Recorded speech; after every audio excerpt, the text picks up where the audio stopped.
의뢰인의 행복만 생각합니다. 법률 문제로 고민에 빠지신 분들에게 정확한 정보를 제공하여 현명한 선택을 하도록 도와드리는 소송 가이드입니다.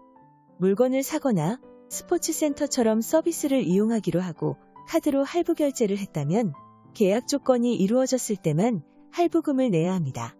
만일 그렇지 못할 경우 소비자에게는 할부 항변권이라는 권리가 있죠. 할부 항변권은 할부거래업자가 물건을 팔았거나 서비스를 제공하기로 하고 할부로 결제를 했는데 그 약속을 지키지 않았을 때 신용카드 회사에 더 이상 할부금을 내지 않겠다고 통지할 수 있는 권리입니다. 즉, 소비자가 물품이나 서비스를 받지 못한 경우 신용카드 회사에 항변권 행사의 뜻을 전하고 남은 할부금 지급을 거부하는 것입니다.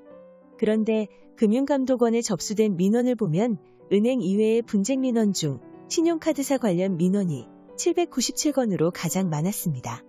그중 할부 항변권이 있는데 그 행사를 할 수 없다는 민원이 다수 접수된 것입니다. 할부 항변권이 소비자의 권리이긴 하지만 그 권리를 행사하는 데는 일정한 조건이 있습니다. 먼저 거래 금액이 20만 원 이상이고 할부 기간이 3개월 이상이어야 합니다. 그리고 물품 대금을 일시에 다 지급한 경우에는 할부 항변권 적용 대상이 아닙니다. 또한 할부 거래 목적이 일반 소비 거래가 아닌 상거래 목적이어도 해당되지 않습니다. 예를 들어 신규 회원 가입을 유치하면 일정한 수당을 지급하는 조건의 계약금이나 가입금으로 할부 결제를 했다면 이것은 상거래로 보아 할부 항변권을 행사할 수 없는 것이죠. 할부 항변권은 쇼핑몰에서 30만 원의 옷을 6개월 할부로 계약을 했는데 옷을 받지 못한 경우에 가능합니다.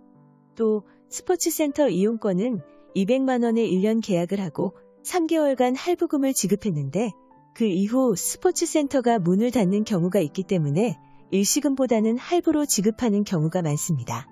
그런데 최근에는 그 수법이 더 진흥화돼서 사기범들이 물품이나 회원권 등을 결제하면 고율의 수당이나 수수료를 지급한다고 회유해 자금을 받은 후 잠적하는 경우가 생겼습니다.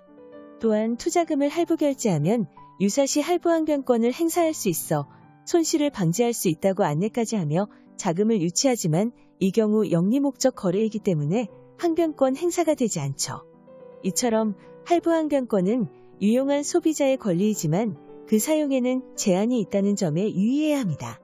해외에서 사용한 신용카드 분쟁은 더 어려운데요. 해외에서 내국인이 신용카드를 사용하는 것은 비자나 마스터카드의 제휴회원 자격으로 거래하기 때문에 분쟁 발생 시 외국 법규나 해외 카드사 규약에 따라 책임을 지게 됩니다. 따라서 이에 제기를 하더라도 사건 해결에 오랜 시간이 걸리죠. 따라서 이러한 피해를 예방하는 방법은 미리 카드사에서 제공하는 해외 결제 방지 수단을 적극적으로 활용하는 것이 좋습니다.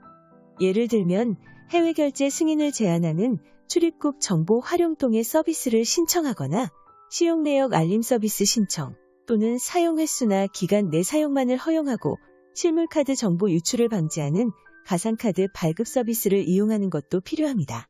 해외여행 시 불필요한 수수료 자급을 방지하기 위해서는 반드시 현지 통화로 결제해야 합니다.